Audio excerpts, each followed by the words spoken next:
4వ అధ్యాయంలో యాకోబు పత్రిక 4వ అధ్యాయం నుండి వచనం 8 చదువుకుందాం. యాకోబు పత్రిక 4వ అధ్యాయము వచనం 8లో వ్రాయబడిన మాట, దేవుని యొద్దకు రండి, అప్పుడు ఆయన మీ యొద్దకు వచ్చును. పాపులారా మీ చేతులను శుభ్రము చేసుకొనడి, ద్విమనస్కులారా మీ హృదయములను పరిశుద్ధపరచుకొనడి. ఈ వచన భాగంలో 3 భాగాలు ఉన్నాయి, కానీ ప్రభు చిత్తను బట్టి మొదటి భాగం మీద కొన్ని మాటలు మీతో పంచుకోవాలని ఆశపడుతున్నాను. దేవుని యొద్దకు రండి, అప్పుడు ఆయన మీ యొద్దకు వచ్చును. ప్రభు సాయం కొరకు ప్రార్థన చేద్దాం. పరిశుద్ధుడా, మీ వందనాలు. చదవబడిన లేఖన భాగాన్ని మా అందరి వెనుకల్లో మీరే వివరించి బోధించమని, సహాయం చేయమని, మా అందరికీ మేలుకరంగా ఉంచమని, మా ప్రభువుని మహిమపరచమని యేసు ప్రభు వారి నామమునే ప్రార్థించి వేడుకొంచున్నాము తండ్రి, ఆమేన్. ప్రియులారా, చదువుకున్న లేఖన భాగంలో వ్రాయబడిన మాట, దేవుని యొద్దకు రండి, అప్పుడు ఆయన మీ యొద్దకు వచ్చును. ఈ 2 దినాల సభలలో కానీ లేదా ప్రత్యేకమైన సభలకి మనం హాజరయ్యే విషయంలో దేవుని ప్రేరేపణ బట్టి దేవుని సేవకులు సువార్తను ప్రకటిస్తారు. ఒకటి మనము జాగ్రత్తగా గమనిస్తే, విశ్వాసము, మారు మనసు, విశ్వాసము, రక్షణ అనేది బలవంతంగా జరిగేది కాదు. బయట వీధులకు వెళ్ళి ఒక మనిషిని, ఒక వ్యక్తిని మనం బలవంతంగా తీసుకొని వచ్చి, నీవు మారు మనసునందు, నీవు పాపక్షమాపణందు, బాప్తీసు పొందు, మా సంఘానికి రానేసి మనం ఎవరిని కూడా బలవంతము చేయలేము. మనము సువార్త ప్రకటిస్తాము, దేవుడు ఆకర్షిస్తాడు. దేవుడు ఆకర్షిస్తే ఆ వ్యక్తి దేవుని యొద్దకు వస్తాడు. వ్రాయబడిన మాట, దేవుని యొద్దకు రండి, అప్పుడు ఆయన మీ యొద్దకు వచ్చును. ఎంత గొప్ప సంగతి అండి! దేవుని యొద్దకు రండి. అవును, మన అనుదిన జీవితంలో ఇలాగ మనం ఆలోచన చేయవచ్చు. ఏదైనా మనకి ఒక ఎమ్మెల్యే దగ్గర, ఒక ఎంపీ దగ్గర, ఏదో పలుకుబడిన వ్యక్తి దగ్గర మనం పని కావాలంటే ఏం చేస్తాం? ఇంట్లో కూర్చొని ఫోన్ చేస్తామా? ఎమ్మెల్యే గారు, నాకు సమస్య ఉంది మా బజార్లో, కొంచెం వచ్చి పరిష్కరించమని చెప్తామా? కాదు. ఏం చేస్తాం? మనమే సిద్ధపడి ప్రయాణమయ్యి ఆ ఇంటికి వెళ్ళి, ఆయన గంట సేపు వెయిట్ చేయమంటే వెయిట్ చేయాలి, లేదా ఊర్లో ఆయన బయటికి వెళ్ళాలంటే 2 గంటలైనా 3 గంటలైనా, అది సాయంకాలం అయినా సరే మనము వేచి ఉండి ఆయనతో మాట్లాడి మన పనిని మనం చేసుకొని ఇస్తాం. మన పని కావాలి, మనకి అవసరం తీరాలి, కాబట్టి ఆయన వద్దకు వెళ్ళి మనం అడుగుతాం. అయితే ప్రియులారా, దేవుడు సృజించిన మానవులను, లోకములో ఉన్న మానవులకే అంత ప్రత్యేకత, వారి దగ్గరికి వెళ్ళి మనం అడుగుతుంటే, మనందరినీ కలుగజేసిన వాడు కదా, మనందరినీ కలుగజేసిన వాడి దగ్గరికి మనం ఏం చేయాలి? దేవుని యొద్దకు రండి, దేవుని యొద్దకు రండి. వస్తే ఏమి జరుగుతుందో ఎంత మంచి దీవెనండి. మనము ఒక ఎమ్మెల్యే దగ్గరికి వెళ్తే ఆయన మళ్ళీ మన ఇంటికి రాడు, కానీ ఇక్కడ రాయబడిన అద్భుతమైన సంగతి ఏంటంటే, దేవుని యొద్దకు రండి, అప్పుడు ఆయన మీ యొద్దకు వచ్చును. ఎంత గొప్ప భాగ్యం అండి! ఆయన యందు విశ్వాసం ఉంచి మారుమనసు నుండి రక్షణ పొంది, నీవు ఉన్న చోటనే, నేను ఉన్న చోటనే ప్రభువుని వేడుకుంటే, ప్రభువుకు ప్రార్థిస్తే ఆయన మన యొద్దకు వచ్చేవాడు, మన మధ్య ఉండేవాడు. అందుకని ఎక్కడ 2-3 నామన కూడి ఉంటారో వారి మధ్య నేను ఉన్నానన్నాడు. ఆయన ఉండేవాడు, ఆయన సహాయం చేసేవాడు. అయితే మొదటిగా మనం చేయవలసిన పని, ఆయన యొద్దకు మనము వెళ్ళాలి. ఆయన యొద్దకు మనం వెళ్ళాలి. మరొక ప్రశ్న మన మనసులో రావచ్చు, ఏమండి, ప్రపంచంలో చాలామంది దేవుళ్ళు ఉన్నారు కదా, ఎందుకు ఆయన వద్దకు రావాలనేసి మీరు ప్రకటిస్తూ ఉన్నారు? ఈ ప్రభువులో ఉన్న ప్రత్యేకత ఏంటి? యేసు ప్రభు వారి గురించి లోకం పుట్టినది మొదలుకొని ఆనాడు పాత నిబంధన ప్రవక్తల నుంచి ఇంతవరకు కూడా సేవకుల ద్వారా ఈ సువార్త వినిపించబడుతుంది. ప్రభువుని నమ్ముకొనండి, మారు మనసు నొందండి, రక్షణ పొందండి అనేసి మనం ప్రకటిస్తూ ఉన్నాం. ప్రపంచంలో ఉన్న వారికి, లోకంలో ఉన్న వారికి అనుమానం ఏంటంటే, ఎందుకు ఈ దేవుని యొద్దకు రావాలి? ఎందుకు ప్రభు యొద్దకు రావాలి? వీళ్ళు ఉన్న ప్రత్యేకత ఏంటి? అవునండి, ఒకటి మనం జ్ఞాపకం చేసుకుందాం. దేవుని యొద్దకు రమ్మని మనము ఆహ్వానిస్తున్నామంటే ఆయనలో ప్రత్యేకత ఉన్నవాడే. ఆయన ప్రత్యేకత ఉన్నవాడే. ఆయన అందరికంటే భిన్నంగా ఉన్నవాడు, అందరికంటే గొప్పవాడైన వాడు, అందరికంటే ప్రత్యేకమైన వాడు. సహాయకరంగా 2 మాటలు మనం చదువుకుందాం. మత్తయి సువార్త 11వ అధ్యాయంలో వేరు ఎవరు కూడా ఇవ్వలేని అవకాశాన్ని, లేదా వేరెవరు కూడా బాగు చేయలేని సంగతులను కేవలం మన ప్రభువైన యేసుక్రీస్తు వారు మాత్రమే ఆయన ఇచ్చేవాడిగా ఉన్నాడు, సహాయం చేసేవాడిగా ఉన్నాడు. మత్తయి సువార్త 11వ అధ్యాయంలో ప్రభువైన యేసుక్రీస్తు వారే స్వయాన ఆయన పలుకుతున్న మాట. 11వ అధ్యాయం వచనం 28, ప్రయాసపడి భారము మోసుకొనుచున్న సమస్త జనులారా నా యొద్దకు రండి. ఏమండి, మన ప్రభువు మన భారాలను ఎరిగినవాడు, మన సమస్యలను ఎరిగినవాడు, మన అవసరతలను ఎరిగినవాడు. లోకములో ఉన్న ప్రజాప్రతినిధులు మనం వెళ్ళి వారికి మొరబెట్టుకుంటేనే వారు మన వైపు తిరుగుతారేమో కానీ, నీవు నేను ఎంత ప్రయాసపడుతున్నామో, ఎంత అక్రతలో ఉన్నామో, ఏమి కావాలో ప్రయాసపడుతున్న మనల్ని మన ప్రభువు తన మెల్లటి చల్లటి స్వరముతో అని అంటున్నాడు, ప్రయాసపడి భారము మోసుకొనుచున్న సమస్త జనులారా నా యొద్దకు రండి. ఈ భారం మనమందరూ తెలిసింది. పాప భారం ఏ మానవుడు కూడా కదా, లేఖన భాగంలో మనం చూస్తున్నాం, నేను మోయలేనంత భారము నా మీద మోపబడి ఉన్నది. మోయలేనంత భారం. గర్భములో పిండముగా రూపింపబడిన నాటి నుండి, పాపములోనే గర్భము ధరించిన నాటి నుండి నేటి వరకు కూడా మనం మోయలేనంత పాప భారం మన మీద మోపడి ఉండగా, ప్రియులారా, లోకములో ఎవరు గుర్తించలేదు. ఎవరు కూడా నీ పాపాన్ని నా పాపాన్ని తీసివేయడానికి అర్హులు కారు. ఎవరు కూడా తీసివేయలేరు. కానీ మన ప్రభువారు, మన సృజించిన మన ప్రభువారు, ఆయన మన భారాన్ని ఎరిగినవాడు, మన భారాన్ని ఎరిగినవాడు. అందుకని అంటున్నాడు, ప్రయాసపడి భారమును మోసుకొనుచున్న సమస్త జనులారా.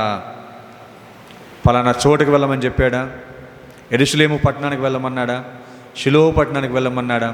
మన జ్ఞాపకం చేసుకుంటున్నాం, నా యొద్దకు రండి, నా యొద్దకు రండి. అవును, యెరూషలేము పట్టణం, షిలోహు పట్టణం దేవుని మందిరాలే. అయితే నా యొద్దకు రండి అన్నప్పుడు మనం ఉన్న చోటనే, ఉన్న ప్రాంతంలోనే ప్రభువుని ఆశ్రయిస్తే, ప్రభువు దగ్గరకు వస్తే మనకున్న భారాన్ని ఆయన తీసివేసేవాడిగా ఉన్నాడు. ఎందుకు మనం ప్రభు యొద్దకు రావాలంటే వ్రాయబడిన మాట, నా యొద్దకు రండి, నేను మీకు విశ్రాంతి కలుగజేయను. ఇదేనండి మన ప్రభు యొక్క ప్రత్యేకత. ఆయన విశ్రాంతిని కలుగజేసేవాడు. మనం మోయలేనంత పాప భారాన్ని కూడా ఆయన తీసివేసి విశ్రాంతి కలుగజేశాడు. కాబట్టి ఈరోజు నేను ఆ పరిశుద్ధుడైన ప్రభువుని సంఘముగా, సమాజంగా కూడి ఆయన ఆరాధిస్తూ ఉన్నాం. ఆ భారము మన మీద నుంచి దొర్లించబడినది. ఆ భారం మన మీద నుంచి దూరముగా ఎత్తివేయబడింది. సూర్యుడు తూర్పున ఉదయించి పడమరన అస్తమిస్తాడు. వ్రాయబడిన మాట, మన పాపములు పడమర నుంచి తూర్పుకి ఎంత దూరమో అంత దూరముగా ఆయన చేసి ఉన్నాడు. మన భారాన్ని తీసివేసిన వాడు. ఇది మన ప్రభువులో ఉన్న గొప్పతనం. ఆయన యొద్దకు వస్తే, నా యొద్దకు రండి అని ప్రభువు మనల్ని ఆహ్వానిస్తూ ఉన్నాడు. ఆయన యొద్ద విశ్రాంతి ఉన్నది, ఆయన యొద్ద నెమ్మది ఉన్నది, ఆయన యొద్ద మనకి విమోచన ఉన్నది. ఆయన యొద్దకు వెళ్దాం, ఆయన వద్దకు వెళ్దాం. మరొక మాట మనం జ్ఞాపకం చేసుకుంటే, మత్తయి సువార్తలోనే ఇందాక అంకులు జ్ఞాపకం చేశారు. మత్తయి సువార్త 19వ అధ్యాయంలో ఆయన యొద్ద మనకి ఏమి దొరుకుతుందంటే, మత్తయి సువార్త 19వ అధ్యాయము వచనం 14లో వ్రాయబడిన మాట, ఆయన శిష్యులు తీసుకుని వచ్చిన వారిని గద్దింపగా యేసు, చిన్న పిల్లలను ఆటంకపరచక వారిని నా యొద్దకు రానియుడి, పరలోక రాజ్యం ఇలాంటి వారేదని వారితో చెప్పి వారి మీద చేతులుంచి అక్కడి నుంచి లేచి పోయాను. అవును, చిన్న పిల్లలను నా యొద్దకు రానియుడి. ఆయన యొద్ద మనకి ఆశీర్వాదం ఉందండి. ఆయన యొద్ద మనకి ఆశీర్వాదం ఉన్నది. మనమందరము కూడా మనం చేసిన అపరాధములు బట్టి, మనం చేసిన పాపములు బట్టి మనకి శాపమే ఉంది. మన శాపం మనల్ని వెంటాడుతూ ఉంది. ఆ శాపము మనల్ని నిత్య నరకాగ్నికి తీసుకువెళ్తుంది. ఆ సమయంలో ప్రియులారా, ప్రభువారు మన పాపములకు ఆ నిత్య నరకాగ్నికి మధ్య ఉండి ఆయన యొద్దకు మనల్ని పిలుస్తూ, నా యొద్దకు రండి, నా యొద్దకు రానీయుడి, ఆయన ఆశీర్వాదించడానికి ఇష్టపడుతున్నాడు. మనకు ఆశీర్వాదం కలుగజేయటానికి ప్రభువు ఇష్టపడుతున్నాడు. ఆయన యొద్దకు మనం వెళ్దామా? ఆయన యొద్దకు మనం వెళ్దామా? చాలా విషయాలు అన్ని లేఖన భాగాలు నేను తీయను, కానీ కీర్తనలు 66:2 వ్రాయబడిన మాట, ఆయన యొద్ద కృప ఉన్నది, ఆయన యొద్ద కృప ఉన్నది. అలాగే కీర్తనలు 137 వ్రాయబడిన మాట, ఆయన యొద్ద సంపూర్ణ విమోచన ఉంది. ఏమండి, కొంచెము క్షమించి, కొంచెం భారం తీసేసి, కొంచెం భరించమని చెప్పే దేవుడు కాదు మన దేవుడు. ఆయన సంపూర్ణముగా ప్రేమించేవాడు, సంపూర్ణముగా మనకు విమోచన కలుగజేసేవాడు, సంపూర్ణమైన భారమును తీసివేసాడు. అది ఎప్పుడంటే మనము ఆయన యొద్దకు వెళ్ళినప్పుడు. అంతేకాదు కానీ హోషేయ గ్రంథము 6వ అధ్యాయం 1వ వచనం రాయబడింది అన్నమాట, ఆయన యొద్ద స్వస్థత ఉంది. ప్రియులరా, ఈనాడు అనేకమైన విషయాలు మన లేఖన భాగంలో చూడగలం, కానీ కొన్ని విషయాల మీదే మానవుడు తన మనసు నిలపాలని ఇష్టపడుతూ ఉన్నాడు. ఎక్కడ స్వస్థత ఉందో, అవును స్వస్థత, ఆయన స్వస్థపరిచే దేవుడని అన్యులు కూడా విశ్వసిస్తున్నారు. ఆయన స్వస్థపరిచేవాడని, ఆయన మహిమగల దేవుడని వారు నమ్మి ఆ స్వస్థత వరకే వారు పరిమితం అవుతున్నారు. కానీ ఆయన వద్ద చాలా విశేషమైన లక్షణాలు ఉన్నాయి. ఆయన యొద్ద మనకి చాలా విశేషమైన ఆశీర్వాదాలు ఉన్నాయి. లోకములో ఎవరి యొద్ద దొరకని దీవెనలు ఆయన యొద్ద మనకు దొరుకుతున్నాయి. ప్రియులారా, ఆయన యొద్ద మనకి విశ్రాంతి ఉంది, ఆయన యొద్ద మనకి ఆశీర్వాదం ఉంది, ఆయన యొద్ద మనకి కృప ఉంది, సంపూర్ణ విమోచన ఉంది, స్వస్థత ఉంది. అలాగే మత్తయి సువార్త 8వ అధ్యాయము వచనం 25 చదువుకుందాం. మత్తయి సువార్త 8వ అధ్యాయము వచనం 25లో రాయబడిన మాట, వారు ఆయన వద్దకు వచ్చి, ప్రభువా, నశించిపోవచ్చున్నాము, మమ్మను రక్షించుమని చెప్పి ఆయనను లేపిరి. ఈ మాటలో ప్రియులారా, దోణి ఎక్కి వారు వెళ్తూ ఉండగా తుఫాను చేత అలల చేత కప్పబడిన దోణిలో ఆయన అమరమును నిద్రిస్తుండగా ఆయన శిష్యులు అంటున్న మాట, ప్రభువా, ఆయన యొద్దకు వచ్చి, ప్రభువా, నశించిపోవచ్చున్నాము, మమ్మను రక్షింపుము. అది సముద్ర ప్రయాణమే. అయితే మన జీవిత ప్రయాణము కూడా కదా, మనము యాత్రికులము, ప్రయాణికులము. మనము కూడా అలల వంటి శోధనలు లేదా తుఫాను వంటి శోధనలు మన జీవితాన్ని అలల చేత మనము కప్పబడినప్పుడు లేదా అలల చేత భయపడినప్పుడు ఒకే ఒక మాట, ప్రభువా, మమ్మల్ని రక్షించుమంటే ఆయన రక్షించడానికి సిద్ధంగా ఉన్నాడు. వారు వృత్తిరీత్యా జాలరులు కదా, చాలా అనుభవం కలిగిన వారు. ప్రభువైన యేసుక్రీస్తు వారిని వెంబడించిన అనేక మంది శిష్యుల్లో వారు జాలరులు. పెద్ద పెద్ద సముద్రాలలో, నదులలో, కాని సమయాలలో, ఆ తర్వాత ప్రతికూలమైన సమయాలలో కూడా వారు వేటకు వెళ్ళిన వారు. ఆ అలల చేత వారికి ఏమైనా ఇబ్బంది కలిగితే ఎలాగ కంట్రోల్ చేయాలో వారికి తెలుసు. కానీ వారి జ్ఞానం మీద వారు ఆధారపడట్లేదు. కానీ వారు అంటున్నారు, ప్రభువా, ఆయన యొద్దకు వచ్చి ప్రభువా, నశించిపోవచ్చున్నాను, మమ్మను రక్షించుమని ఆయన లేపిరి. వారు అడిగిన వెంటనే ఆయన సముద్రమును గద్దింపగా మిక్కిలి నిమ్మలమాయను. ప్రియులరా, ఆయనను ఆశ్రయించినప్పుడు, ఆయన యొద్దకు మనం వచ్చినప్పుడు, అవును, మనము అంతవరకు ఎన్ని ప్రయత్నాలు చేసినా మనకు ఫలితం దక్కదేమో. 12 సంవత్సరాల నుండి రక్తస్రావం గల ఆ స్త్రీ కదా, తనకున్నదంతా కూడా ఖర్చు పెట్టి వైద్యం చేసి నయమైపోగా ఇంకా తిప్పలు పడసాగినని మాట మనం చూస్తున్నాం. కానీ ఎప్పుడైతే ప్రభు యొద్దకు వెళ్ళి ఆయన వస్త్రపు చెంగును మాత్రము ముట్టిన చాలు, నేను స్వస్థపరచబడతానని నమ్మిక ఉంచి వెళ్ళిందో, ఆ క్షణమే, ఆలస్యం లేదు ప్రియులారా, ఆ క్షణమే, ఆ సమయంలోనే ఆ స్త్రీ బాగుపడిందనేసి లేఖన భాగాలు మనం చూడగలం. ఆయన యొద్దకు వెళ్ళింది. అంతవరకు లోకములో ఉన్న పేరు ప్రఖ్యాత కలిగిన వైద్యులను ఆశ్రయించిందేమో, అంతవరకు లోకములో ఉన్న ఎవరైనా బాగు చేస్తానంటే వారి వెనక వెళ్ళిందేమో, వారి దూర ప్రదేశాలు ప్రయాణం చేసిందేమో, తనకున్న డబ్బులంతా ఖర్చు పెట్టింది. కానీ వేటి వలన కూడా తనకి స్వస్థత కలగలేదు, నెమ్మది కలగలేదు. కానీ ఒక్క ఆలోచన, నేను ఆయన వస్త్రపు చెంగును మాత్రం ముట్టుకున్న చాలు అన్న ఆలోచన, ఆ విశ్వాసం కదా. అప్పటికే ఆయన చుట్టూ జన సమూహము, వారి ఎదురుగా వెళ్ళలేదు. ఆ కాల సందుల్లో వెళ్ళినప్పుడు గాయాలు తగిలినాయేమో, కింద పడిపోయారేమో, తొక్కుకుంటూ వెళ్ళారేమో, అయినా కూడా ఆమెకున్న విశ్వాసం, ఈ దెబ్బల ఈ గాయాల 12 సంవత్సరాల నుంచి నేను భరిస్తున్నాను, ఈ కొద్ది దూరం నాకు అంత కష్టం కాదని అనుకొని వారి మధ్య వెళ్ళేసి ఆయన వస్త్రపు చెంగును ముట్టుకొని వెంటనే స్వస్థపడింది. వెంటనే ప్రియులారా, అవును, ఆయన ప్రభు యొద్ద, దేవుని యొద్ద మనకి రక్షణ ఉంది. ఆయన యొద్దకు మనం వెళ్ళాలి. అలాగే యోహాను సువార్త 8వ అధ్యాయంలోనే పైన 2వ వచనంలో వ్రాయబడిన మాట, యోహాను సువార్త 8వ అధ్యాయము 2వ వచనంలో ఆయన యొద్ద మనకి ఏమి ఉంది, ఎందుకు ఆయన మనం ఆశ్రయించాలి, the unique qualities of lord Jesus Christ. 8వ అధ్యాయం 2వ వచనం, యేసు ఒలివ కొండకు వెళ్ళెను. తెల్లవారుగానే యేసు తిరిగే దేవాలయంలోకి రాగా ప్రజలందరూ ఆయన యొద్దకు వచ్చిరి. ఎందుకు వచ్చిరి? గనుక ఆయన కూర్చుండి వారికి బోధించుచుండెను. ప్రియులారా, అవునండి, మనము మారు మనసు నొందాము, రక్షణ పొందాము, బాప్తిసం పొందాము, సహవాసాలు కొనసాగుతున్నాం. అయితే అనుదినము మన ఆత్మీయ జీవితం బలపడాలంటే, అనుదినము మన ప్రభువుకి మరింతగా హత్తుకొని జీవించాలంటే ఆయన వాక్యము మనకి ఎంతైనా అవసరం. ఆయన మాటలు ఒక్కొక్కరికి ఒక్కొక్క రీతిగా ఆయన బయలుపరిచేవాడు.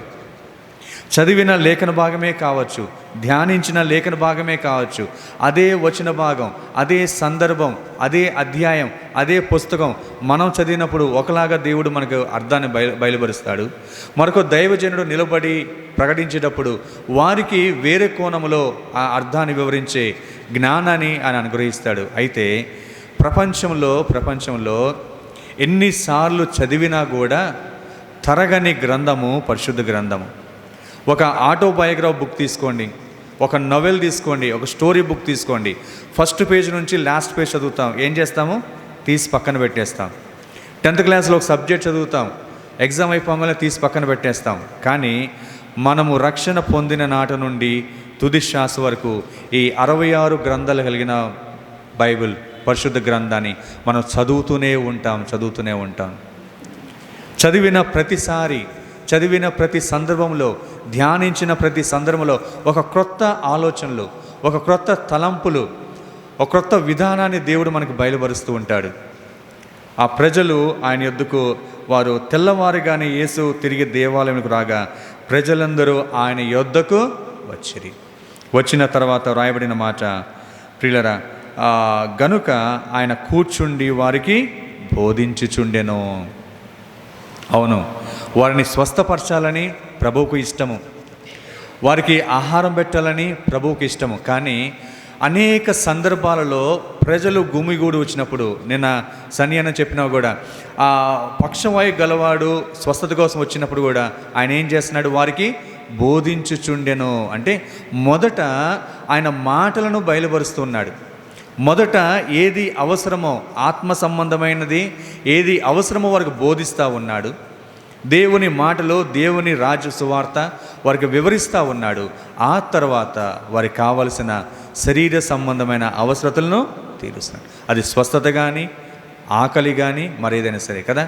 ఆ కొండ మీద 3 దినాలు 5,000 మందికి ఆహారం పెట్టకముందు ఏం జరిగింది? 3 దినాలు ఆయన వారికి వాక్యమును ప్రకటిస్తూనే ఉన్నారు. ఆయన బోధిస్తూ ఉండగా ప్రజలు ఆకలి మర్చిపోయారు, దప్పిక మర్చిపోయారు. ప్రభువే జ్ఞాపకం చేసుకున్నాడు, వీరు 3 దినాల నుంచి ఆహారం లేకుండా ఉన్నారు, ఒకవేళ దారి మధ్యలో స్పృహ తప్పి పడిపోతారేమో, వీరికి ఆహారం పెట్టమనేసి మన ఎడల ఆయనకున్న కన్సర్న్. ప్రియులరా, అవును, ఆత్మ సంబంధమైనవి మనం ఆయన దగ్గర నుంచి అపేక్షిస్తే, ఆత్మ సంబంధమైనవి ఆయన దగ్గర నుంచి మనం నేర్చుకుంటే, తర్వాత శరీర సంబంధమైనవి ఆయనే మనకు సమకూరుస్తాడు. అది మన ఆశ ఎటువైపు ఉంది? మన ఆశ ఆయన మాటలు నేర్చుకోవాలని ఉందా? లేదు. ఆయన దగ్గర నుంచి నాకు ఒక స్వస్థత కలిగితే చాలు, ఆయన దగ్గర నుంచి నాకు ఒక ఉద్యోగం వస్తే చాలు, ఆయన దగ్గర నుంచి మా కుటుంబంలో సమస్య తీరిపోతే చాలు, ఇంకా ఆయన వద్దు అని అనుకుంటున్నామా? కాదు ప్రియులరా. ఆత్మ సంబంధమైన ఆత్మీయంగా ఆయన మాటలు మనం వింటే, ఆయన దగ్గర మనం నేర్చుకుంటే, ఆయన వైపు మనం దృష్టి సారిస్తే మన శరీర సంబంధమైన అవసరతలు ఆయన తీరుస్తాడు. అందుకని మొదట ఆయన రాజ్యమును, ఆయన నీతిని మనం వెదిగితే అప్పుడు అవన్నీ మీకు అనుగ్రహించబడును. అన్నీ ఇస్తాడు ప్రభు, అన్నీ ఇస్తాడు. మరొక మాటలు రాయబడినట్టు మనం చూస్తూ ఉన్నాం. ఆయన యొద్ద మనకు ఇవన్నీ ఉన్నాయి. దేవుని యొద్దకు రండి, అప్పుడు ఆయన మీ యొద్దకు వచ్చును. అయితే ప్రియులరా, మరొక మాట యోహాను సువార్త 11వ అధ్యాయంలో ముందుగానే మనం చెప్పుకున్నట్టు, ఎవరు బలవంతం చేయరు, దేవుని మాటలు ప్రకటిస్తారు. ఆయన ఎంత ప్రేమ కలిగిన వాడు, ఆయన ఎంత క్షమించగలిగిన వాడు, ఆయన ఎంత సంరక్షిస్తాడు, అవన్నీ ప్రకటిస్తాడు. 11వ అధ్యాయం వచ్చి 45లో రాయబడిన మాట, కాబట్టి మరియ యొద్దకు వచ్చి ఆయన చేసిన కార్యమును చూచి యూదులలో అనేకులు ఆయన యందు విశ్వాసముంచిరి. ఏమండి 45 అన్నా 29 కూడా 29లో కూడా ఆమె విని త్వరగా లేచి ఆయన యొద్దకు వచ్చెను. 45లో కూడా మనం చూస్తూ ఉన్నాం. లాజరు చనిపోయిన తర్వాత, తిరిగి లేచిన తర్వాత, ప్రభువు లేపిన తర్వాత అక్కడున్న వారు మరియ దగ్గరకు వచ్చి ఆయన చేసిన కార్యములను చూచి, అవునండి, ఈనాడు ఎవరు కూడా మనం ప్రకటిస్తే నమ్మరు. వారికి ఏం కావాలి? చూడాలి కదా, వారు రావాలి, వారు చూడాలి. అందుకనే కీర్తనల భాగంలో మనం చూస్తున్నాం, యెహోవా ఉత్తముడని రుచి చూచి తెలుసుకోనండి. అది వ్యక్తిగతమైన అనుభవం. రక్షణ దైవజనులు ప్రకటిస్తారు, సువార్థికులు ప్రకటిస్తారు. అయితే ఆయన ఉత్తముడని రుచి చూచి మనము తెలుసుకుంటే ఆ రక్షణ ఆనందము చివరి వరకు మన నుండి పోదండి. లేదు బ్రదర్, ఆయన నన్ను బాగా బలవంతం చేశాడు, నన్ను తీసుకువెళ్ళి నాకు ఇష్టం లేకపోయినా కూడా బాప్తిసం ఇచ్చాడని ఎవరైనా చెప్తే వారి విశ్వాస జీవితం అర్ధాంతంగానే ముగిసిపోతుంది. వారు ముందు కొనసాగలేరు. కానీ ఎవరైతే అవును, ఈ దైవజనుడు చెప్తున్న మాట, ఈ సేవకుడు చెప్తున్న మాట, ఈయన ఎవరి గురించి చెప్తున్నాడు, ఆయన ప్రభువు, ఆయన ఎలాంటి వాడు ఆయన వారు వచ్చి చూచి ఆయన రుచి చూచి తెలుసుకున్నప్పుడు వారి విశ్వాసము నిరంతరము కూడా కొనసాగు. ఆయన యొద్దకు రావాలి. అలాగే మనం జ్ఞాపకం చేసుకుంటే ఎందుకు రావాలో ఒక 2 మాటలు మీకు జ్ఞాపకం చేయాలని ఆశపడుతున్నాను. ఎలాగూ రావాలి, ఆయన యొద్దకు రావాలి. దేవుని యొద్దకు రండి, అప్పుడు ఆయన మీ యొద్దకు వచ్చుననేసి చూస్తున్నాం కదా. అయితే ఎలా రావాలి? ఒక మాట మనం చూస్తే యిర్మీయా గ్రంథము 4వ అధ్యాయంలో, మనం ఉన్న పాపంలోనే మనం వస్తే దేవుడు అంగీకరిస్తాడా? ఆయన యొద్దకు ఎలాగ రావాలి? యిర్మీయా గ్రంథము 4వ అధ్యాయము 1వ వచనంలో వ్రాయబడిన మాట. యిర్మీయా గ్రంథము 4వ అధ్యాయం 1వ వచనం, ఇదే యెహోవా వాక్కు, ఇశ్రాయేలు, నీవు తిరిగి రానుద్దేశించిన ఎడల నా యొద్దకే రావలను. నీవు ఇటు అటు తిరుగుట మాని నీ హేయ క్రియలను నా సన్నిధి నుండి తొలగించి. అవునండి, ఆయన యొద్దకు మనము ఏమైనా మనలో ఉన్న హేయ క్రియలు, ఆయనకు అయిష్టమైన క్రియలు ఏమైనా మనలో ఉంటే అవి తొలగించుకొని ఆయన యొద్దకు మనము రావాలి. ఎందుకంటే మనం ఆశ్రయించే దేవుడు, మనము కోరుకునే దేవుడు ప్రపంచంలో మరి ఎవ్వరికి రాయబడని ఆ అద్భుతమైన పదం, ఆయన పరిశుద్ధుడు. ఏమండి, ఆయన పరిశుద్ధు. మరి ఎవరి గురించి ఆ పదం రాయబడలేదు, కేవలం మన దేవుని గురించి. ఆయన పరిశుద్ధుడు. ఆయన కూడా అంటున్నాడు, నేను పరిశుద్ధుడు కనుక మీరును పరిశుద్ధులే ఉండండి. ప్రియులారా, ఆ రిఫ్లెక్షన్ ఆఫ్ క్వాలిటీస్ కదా, ఆ రిఫ్లెక్షన్ ఆఫ్ క్వాలిటీస్ ఎంత అద్భుతంగా ఉందో చూడండి. నేను పరిశుద్ధుడు కనుక మీరును పరిశుద్ధులై ఉండాలని మన జీవిత విధానాన్ని, మన ఆలోచన విధానాన్ని సమస్తమును మార్చివేయగలిగిన వాడు, శక్తివంతుడైన సముద్రైన వాడు మన ప్రభువైన యేసుక్రీస్తు వారు. మనలో ఉన్నవి అలాగే ఉంచుకొని ఆశ్రయించలేము. మనలో ఉన్నవి అలాగే ఉంచుకొని మనం వెంబడించలేము. ఆయనను వెంబడించాలంటే మనం ఆయన వంటి వారము కావాలను. అలాగే మరొక మాట మనం చూస్తే ఇర్మియా గ్రంథంలోనే 24వ అధ్యాయము వచనం 7లో, ఇర్మియా గ్రంథము 24వ అధ్యాయము వచనం 7లో వ్రాయబడిన మాట, వారు పూర్ణ హృదయముతో నా యొద్దకు తిరిగి రాగా వారు నా జనులగునట్లును నేను వారి దేవుడునగునట్లును నేను యెహోవానని నా నెరుగు హృదయమును వారికి ఇచ్చేదను. పూర్ణ హృదయముతో నా యొద్దకు తిరిగి రాగా. ప్రభువైన యేసుక్రీస్తు వారు కూడా పాత నిబంధనలో వ్రాయబడిన 10 ఆజ్ఞలను క్రొత్త నిబంధనలో 2 ఆజ్ఞలతో సమకూర్చాడు. నిన్ను వలె నీ పొరుగువాని ప్రేమింపవలను మొదటిది, తర్వాత నీ దేవుని నీ పూర్ణ హృదయముతో మనసుతో ఆత్మతో సేవింపవలను. ప్రియులారా, అవును, మనసులో ఒక అనుమానం, నేను వెళ్తానికి ఇష్టపడుతున్నాను కానీ నా కుటుంబం ఏమనుకుంటుందో, నేను ఆయన ఆశ్రయించడానికి ఇష్టపడుతున్నాను కానీ నేను నివసిస్తున్న సమాజం ఏమనుకుంటుందో, నాకు రావాల్సినవి ఏమైనా రాకుండా ఆగిపోతాయేమో. ప్రియులారా, ఆయన్ను ఆశ్రయిస్తే, ఆయన దగ్గరకు వస్తే ఆయన అన్నీ మనకు అనుగ్రహిస్తాడు, అన్నీ ఇస్తాడు. అందుకని దేవుని యొద్దకు రండి, అప్పుడు ఆయన మీ యొద్దకు వచ్చును. మనం వెళ్ళేటప్పుడు పూర్ణ హృదయముతో వెళ్ళాలి. మరొక మాట, హెబ్రీ పత్రిక 11వ అధ్యాయము వచనం 6, హెబ్రీ పత్రిక 11:6లో, ప్రభుని యొద్దకు మనం వెళ్తూ ఉన్నాం, మన సమస్యల కోసమా, అన్నిటికి మించి మన పాప క్షమాపణ కోసమా వెళ్తున్నాం. అయితే వెళ్ళేటప్పుడు మనలో ఉన్న విశ్వాసం ఎలాగుండాలంటే, హెబ్రీ పత్రిక 11:6లో వ్రాయబడిన మాట, విశ్వాసము లేకుండా దేవునికి ఇష్టడైనట అసాధ్యము.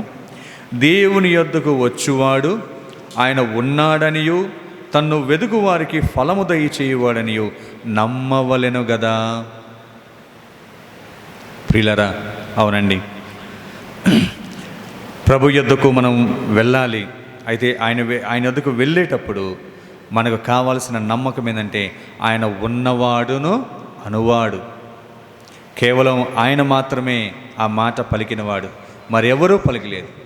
నేను ఉన్నవాడును అనువాడును అనేసి ప్రభు, ఐ ఆమ్ ద లార్డ్ అనేసి ఆయన చెప్తున్న మాటను మనం జ్ఞాపకం చేసుకోగలం. ఆయన ఉన్నవాడు, అలాగే తన్ను వెదుకు వారికి ఫలము దయచేయువాడని నమ్మవలెను కదా. నమ్ముతున్నామా? ఆయన నిన్న నేడు నిరంతరము ఒకటే రీతిగా ఉన్నవాడని నమ్ముతున్నామా? ఆయన మారనివాడు, మార్పు లేనివాడని నమ్ముతున్నామా? ఆయనను వేడుకుంటే ఆయన సమస్తము అడుగు వాటన్నిటికంటేనో ఊహించు వాటన్నిటికంటేనో అత్యధికంగా చేయగల శక్తివంతుడైన దేవుడని నమ్ముతున్నామా? ప్రియులారా, మనుషుల మీదే మనం ఎంతో నమ్మకం పెట్టిపోతాం కదా. ఏమని? ఏదైనా సహాయం చేస్తాడేమో, ఏదైనా ఆదరిస్తాడేమో, ఏదైనా ఆదుకుంటాడేమని అతని మీద నమ్మకం ఉంటేనే మనం పోతాం. మనకు ముఖం తెలియని వారి దగ్గరికి మనం ఎవరు కూడా వెళ్ళలేం. అయితే మనుషుల కంటే గొప్పవాడు, నమ్మకమైన వాడు ప్రభువైన యేసుక్రీస్తు వారి దగ్గర మనం వెళ్తూ ఉండగా మనము నమ్మాలి. ఆయన ఉన్నాడని, ఆయన అనుగ్రహించేవాడని నమ్మాలి. చివరిగా మరొక మాట మనం జ్ఞాపకం చేసుకుందాం. యోహాను సువార్త 6వ అధ్యాయము వచనం 38లో వ్రాయబడిన మాట. యోహాను సువార్త 6వ అధ్యాయము వచనం 38.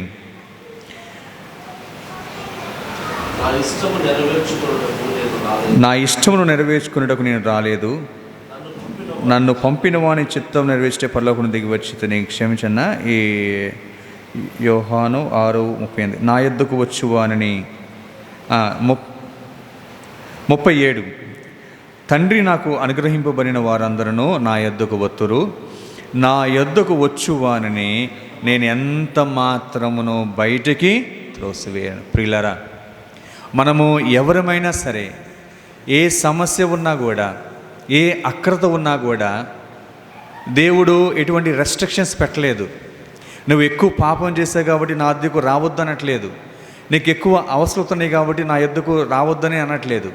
అది ఏ సంబంధమైన ఎటువైనా అక్కడైనా సరే, నా యొద్దకు వచ్చువాని నేను ఎంత మాత్రమును బయటికి త్రోసివేయను.